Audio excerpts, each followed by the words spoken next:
I like it.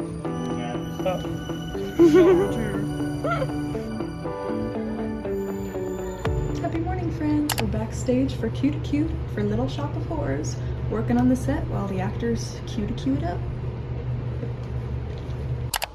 Hi friends, we're in tech week for Little Shop now. I am very tired. Just got out of a dance class where I was half asleep the whole time.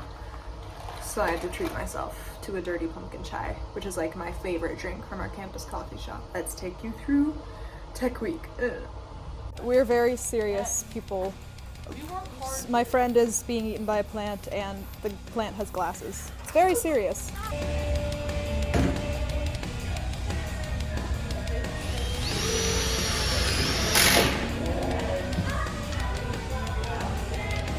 You'll want to see some of my favorite little details in the set.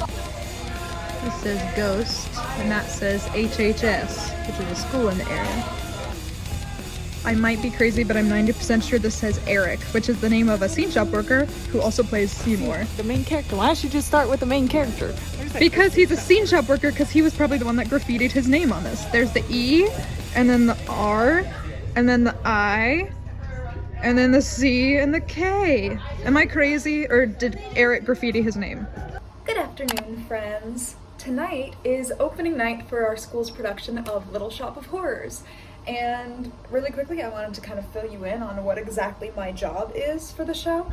So I am on run crew, which, for those of you who don't know, if you've ever done any acting thing whatsoever, you likely are familiar with the tech crew. What most people don't know is that the tech crew is divided into different categories, and I would say run crew is typically the one people think of when they're new to theater and they think of the crew.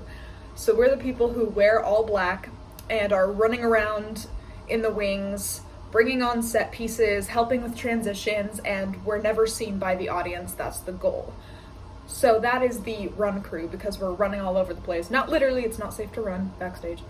And we're like wheeling on the set pieces, doing all the heavy lifting, sometimes like handing off props and costume pieces to the actors, sometimes helping with quick changes, but typically that falls under the costume crew or the wardrobe crew. The run crew is then divided into stage left and stage right under a deck manager, which in our production, the way our school works, typically the deck managers are the assistant stage managers. I am one of the floaters, which is like the people who can bounce between both sides of the stage as needed, but I would say most of what I do is on stage left. On top of that, something that I do in the show is I am the props master, or I feel like it's a more fitting title to call me the props supervisor. What that is, we have a props designer for the show who is in the cast. So now that he's focused fully on his acting track, he wanted to make sure, because there's so many props for Little Shop, there's a lot of like handing off of things and things get lost very easily. He wanted to make sure that everything was still ending up where it needed to go at the end of the night, that sort of thing, and that there was someone, because there's a lot of fragile pieces like for the puppets, that kind of thing. So both the puppet master, my friend Lydia, and our prop designer Seth, who's also playing Bernstein, they both were like, okay, these are fragile props, there's a lot of them, there's a lot of like throwing them around, a lot of quick transitions, so we need someone to keep an eye on them, while Seth is focused on just the performance aspect. And so he was referred to me because he was like, I need someone on run crew to be like the prop supervisor, and I was selected. So basically that means my job is that there's several transitions where the entire run crew will be doing one thing, like taking on these big flats and that kind of thing. And we have enough people on run crew that they can do that. And also, this is the first time that I am the shortest of a group. I am the shortest member of run crew. For those of you who do not know me, I am between 5'8" and 5'9", which is well above the average height for women in America. So here we are. Most of the run crew is freshman boys that I've never met before. So they're super sweet, love working with them, but they definitely they're just naturally stronger than I am. And then also a scene shop worker, Liz, also on run crew, and she's also helping with that stuff, but I'm strong. I do not have the same level of upper body strength that they do, which is required to do like the big flat stuff. So a lot of my job is just like paging curtains and getting people out of the way during those transitions. And on top of that, I'm busy doing a lot of the prop stuff, which means I'm catching props from off stage and putting them where they belong on the props table. I'm resetting them for the next day. And I'm bandaging Seymour's hands before closed for renovation during his quick change because that falls under the props category. That sort of thing. So that's my job. So I hadn't really been able to explain that to y'all beforehand while I was just whatever you've been seeing. You've been seeing really weird random clips of what Tech Week has looked like because Tech Week is chaotic. And so I'm going to try to do my opening night hair on camera. I have about 15 minutes before I need to start going to class for my musical theater literature, wherein we're watching The Music Man, one of my top 5 favorite musicals of all time that my family refused to watch with me over the summer, so I made Gabby watch it with me on my birthday, which was in the vlog in the birthday episode. And I like shrieked in class, and I'm like, maybe I need to stop, or maybe someone needs to cast me in The Music Man. I'm gonna try to do like some Dorothy braids today, I think. I also wanted to chit chat about my deep talk. For those of you who are new, first of all, thank you for being here. Second of all, the whole goal of my video diary series is to kind of talk through some things that we deal with as young people who are Christians and trying to build a life with Christ, while also pursuing a career in the performing arts. So I am a theater major with a musical theater minor, and my main passion is musical theater. Simultaneously, I was born and raised in a Christian household, but now I'm at a point in my life where I am building my own relationship with Christ. And so, it's a little bit tricky when you're in college and you're like trying to build your own relationship with Christ, while also trying to make stuff happen in terms of performing. Yeah, because the performing arts are hard to navigate as is. And so this series is all just about the things we deal with those layers of being Christians and also being performers, and trying to do what's right in God's eyes, while also making things happen for us on stage too. So I wanted to talk about something that comes up, because it's on my mind because it's Tech Week. For those of you who are not theater people specifically, that is the week when we move into the theater, if you haven't already been in the theater, or the performance space. And then you bring in all the technical elements and rehearse that for about 3 days, and then you go up. The show goes up. So while the actors and the production team have 5 weeks to rehearse and learn all their tracks and everything that they need to do, the crew, all of the different parts of the crew, have about 4 days to learn what they're supposed to do and how to do it. It's a lot of physical labor, it's a lot of like being calm under pressure type of thing, a lot of like us making the magic happen behind the scenes. And it's really fun, but when you're like just learning it all and you have to do stuff like quickly and concisely, and you're also there for 5 to 6 hours a night and you're still a student, it's a lot. And typically Tech Week, people refer to it, pardon my language, as Hell Week, because it's a lot. And furthermore, because everyone is stressed, everyone handles stress differently, people will tend to not be super nice during Tech Week because they're taking out their stress on the people around them, and then that makes everyone feel crummy and weird. And this Tech Week is the same as any other Tech Week where that sort of thing is happening. And I found that it's just been hitting me extra this time, where it's just been, yeah, not explicitly like people trying to be unkind, just people that handle their stress in a more aggressive way that makes me feel less good, that kind of thing, as well as me then being human wanting to retaliate and that kind of thing, and like snapping back and getting defensive and that kind of thing. But then my Christian self trying to be like forgiveness, patience, slow to anger, that sort of thing, while also not being a pushover kind of thing. And so something I've really been trying to prioritize during this Tech Week, and like with my friends too, I think we're all feeling this show is like very, very technical.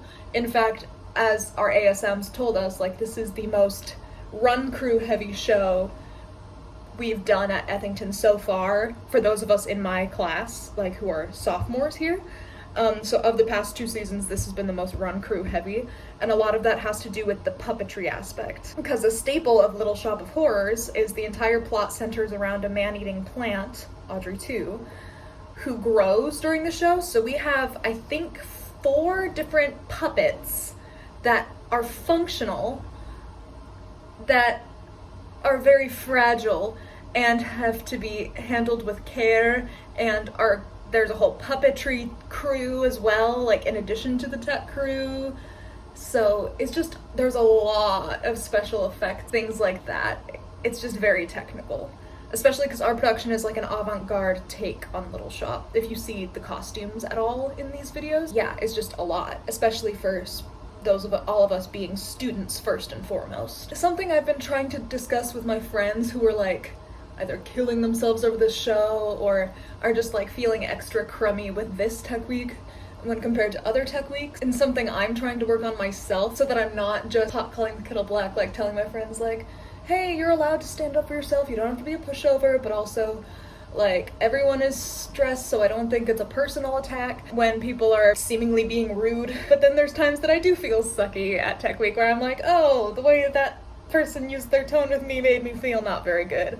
Or whatever, or oh, I feel left out because I'm focused on props and I want to be more helpful than just doing props and that kind of thing. But it's all important. Something I was telling one of my friends who was just feeling like, oh, everyone is stressed out and like I feel fine, but then their stress is like being lashed out on me and I don't feel very good. Something I mentioned is like, okay, I don't think anyone has malintent here in terms of trying to put us down or make us feel bad or single us out or whatever is happening. Everyone is kind of in the mode first and foremost of we need to get this show up and running, and sometimes people forego like kindness, and patience is the first to go in human nature. And while it's understandable, I would say it's not an excuse. And you're allowed to still stand up for yourself while also understanding time and place. So, for instance, again, no malintent, not trying to be like, this person did this thing, but like something that happened. People panicking during intermission and actually running to get some stuff done and actually pushing me out of the way while running through the wings to do some stuff. And like it's just quickly telling me information but like not full sentences, and so I was like, what's happening? And then like it hurt because they were running full speed and like grabbed me by the shoulders and pushed me out of the way. I don't know if they were trying to like bring me with them because they needed help with something, I'm not sure, but in my mind that was like, that crossed a line for me. Like I understand we're all stressed, but that crossed a line because that was a physical thing on top of it. Didn't take that long to fix the problem, and I think that just, yeah. I waited until after everything was set post intermission, and once the show was ready to go up and everything had been done, I just pulled this person aside and I was telling them like, hey, well, first of all, I had to collect myself, because if I had said what I was thinking and feeling first and foremost in the moment, I would have been super snarky about it. So I needed to give myself a minute to like recharge, process, and figure out, assuming the best of this person, what were they trying to do? Could it have been possible that this was misinterpreted from me? Like, whatever it is, like just giving the person the benefit of the doubt that this was not meant as an attack. They weren't intending to push me, and that's just how it happened because of time and stress and whatever. And so once I gave myself the time to just be patient, to step aside, to be slow to anger, like the Bible says, then I was able to pull them aside, because it's still not excusable behavior either. And I was like, hey, real quick, so in the future, if you need help from me for something, I need you to tell me in a full sentence instead of saying a couple of words at me and then pushing me out of the way. I was like, even though I know we're all stressed and we're trying to do stuff in a hurry, like as quickly as we can and efficiently as we can, it's not efficient if you are pushing me around literally. So I would appreciate going forward that you just tell me what you need and then I can help you. And then that person didn't even realize that they had pushed me because they were just so caught up in stress. And so all is well, all is forgiven. But I was nervous to have that moment to talk to them, because I had assumed that it was meant intentionally of like, I'm not doing my job and how dare I, and that it was an attack, but it wasn't. They were just genuinely like trying to get around me and then accidentally collided into me while also talking to themselves and like, I need to do this, I need to do this. And it hasn't happened since. And again, it was like, so things like that don't need to get blown out of proportion. And I find if we bottle up those things, it gets way blown out of proportion in our heads of like what actually happened, what the intention behind it might be, and then that just leaves a lingering tension among your team. And that's ultimately, we all have the same goal. We're all trying to put a show up, and we're all stressed. That doesn't excuse behavior, though. You don't have to be a doormat. Remember, Jesus flipped tables. He says, hey guys, don't do that. They kept doing it. Hey guys, don't do that. They kept doing it. He goes, hey guys, yeet! I love you, but please don't do that again. That's all it has to be when you're in a situation like that and everyone is in a high stress environment. We're all on the same team. Nobody wants to see anyone else fail in this show because we're all working for the same thing, and that is to put on a show that looks good and is being done efficiently. So yeah, if you ever have those feelings where you're like, oh, I feel stressed and I feel like I'm not being seen, I feel like being pushed around by my peers or by my superiors or whatever it is in a show, you're allowed to talk to them about it. But I would recommend like taking that moment to be slow to anger for yourself and to talk to yourself and like process what happened and go from it strictly from a logical, literal perspective, which is someone like me who's very emotional. It takes a second for me. Like some people, typically the ones who are the ones acting like that are a bit more brash and a bit more on the nose and frank with what they need, and they need it now. And though usually us emotional people backstage will interpret that as they hate me, which they don't. They're just more frank and much less, like if they were talked to like that, like, hey, move, they take that as I need to move. Whereas someone emotional like myself and my friends would take that as I have a name and like you can say please and so it's just a matter of learning that everyone has a different style. And if there's things like that though that cross the line where you're like, okay, that was explicitly rude and I need to talk to them about like, hey, please don't take that tone with me, don't, yeah, you're allowed to do that. Just be very objective about it and not emotional is the thing.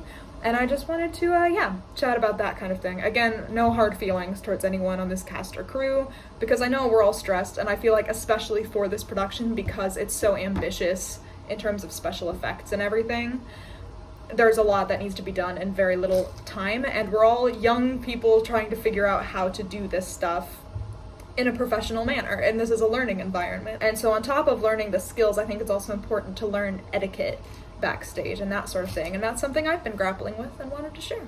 I'll see you guys at opening night. Everyone be proud of us. We made food. Home cooked meal experimentation. It might be terrible, but we're trying to be healthy. Do you want more? Yes, please.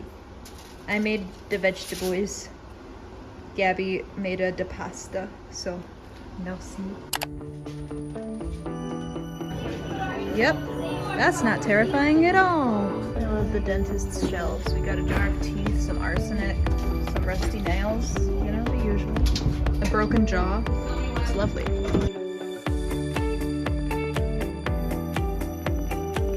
In a moment.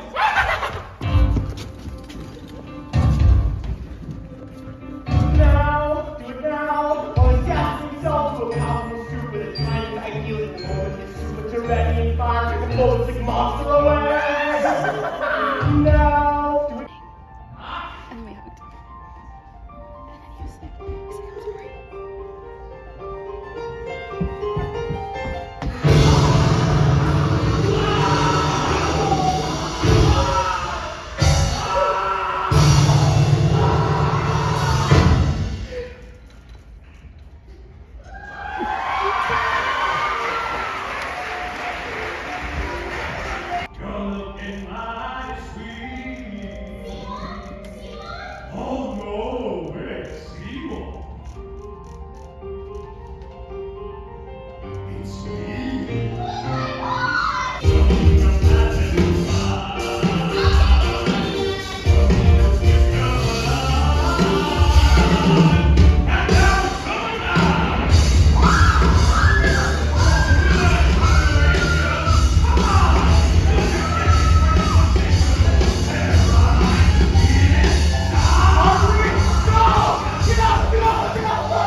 Frankenstein bros we trust. We got our breakfast and coffee. On to the theater. Good morning, vlog. We opened the show last night. Gabby's on hair and makeup. And yeah, today is our immediately second day of shows. We have a two shows in one day. So we're here for a morning matinee for a group of students. And the show's at 11 a.m. so we are called at 8:30. It's currently almost 8:30. Having breakfast outside the theater. And yeah, then we have another show at 7 p.m. later today. How do you feel the show went last night? I think it went really well. Mm-hmm. We had some glitches with the revolve. Revolve scared me, but Our show has a revolving stage. I didn't mention that. And it's been giving us trouble. And it makes this obnoxious doink sound in the system whenever it's just like, I don't want to work right now. Like everything else could be working. Like it could be perfectly fine. And then it'll just go doink. And I'm on the stage left side where they operate it. So I'm like paging the curtain so that it doesn't get stuck in the revolve. And we were like doing an intense scene change. And then it like went doink during the show. So the poor band was just vamping for a long time. And Seymour and Audrey too were just on stage. And Eric, who plays Seymour, was just going like just trying to act to fill the silence while we were like, because the entire half of the stage is separated by a flat of the flower shop. So you need to rotate it in order to bring on any other set pieces, and we needed to bring on the dentist's office from stage left. And we couldn't because there was a wall there which we couldn't rotate out of the way because the little thing was going doink. And so everyone was like throwing themselves against the flat trying to get it to move, and it finally worked. It just took way too long. So the band was going dun dun dun dun dun dun dun dun dun dun for like a minute. And Seymour was just like, what do you want me to do? Kill people? Huh? It was really funny. So yeah, we had some hiccups at the beginning of the show. The revolve completely broke when we were doing a run before the show started. Thankfully not during the show. We got it fixed. Some glass shattered from the same transition. But we cleaned it up, so hopefully it'll be smoother today. Something weird always happens over the night. So, ready for show 2. So other people warm up by doing like stretches and stuff. Run crew warms up around a little fire. Because it's funny. Just making sure I brought the essentials to work today. Let's see. Rat poison, an actual live machete, and my favorite, severed limbs. Yep, I'm all set.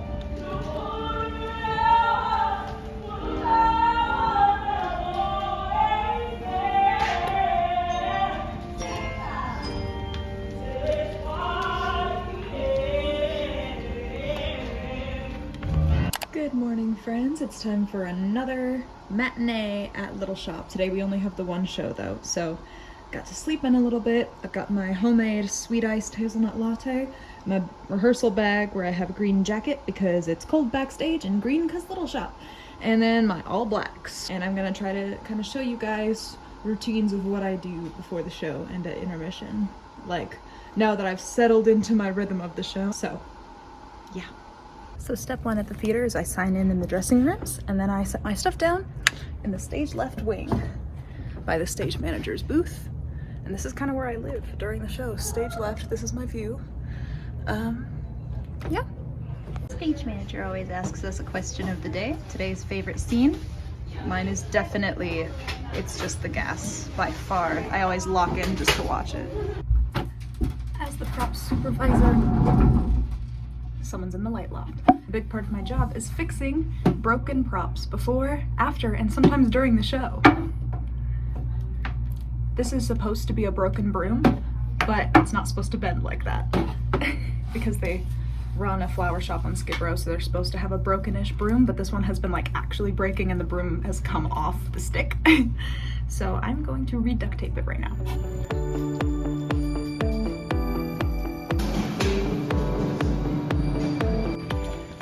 This is where the Run Crew campfire is today.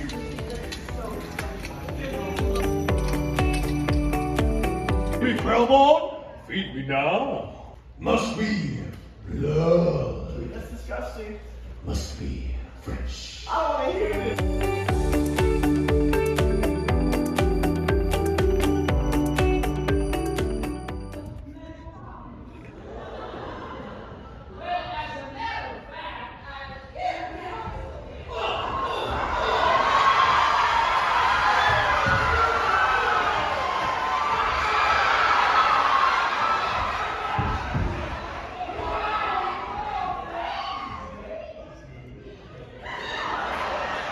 Tell me why the audience started cheering when I went on stage during intermission to set the phones for callback in the morning. I saluted at them because I didn't know what to do, and they were like, heh heh heh. Campfire location's getting a bit crazy.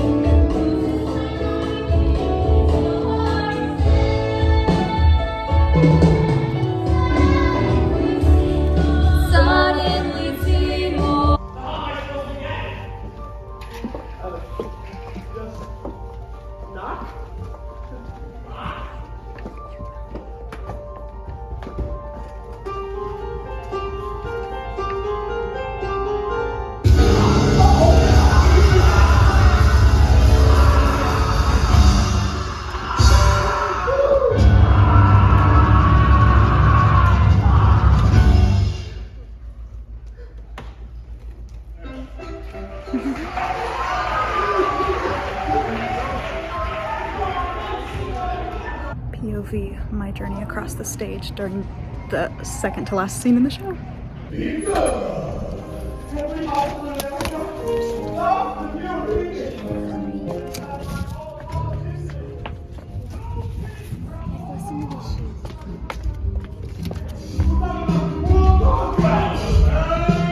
You're a monster, so am I! Wait, the only thing I ever got. Too bad!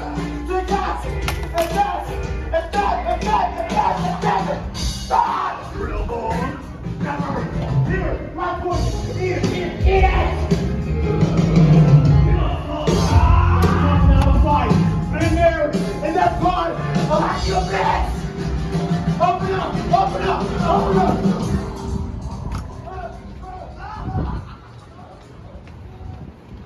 Eva coming in.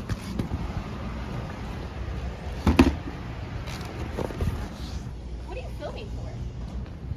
Fun!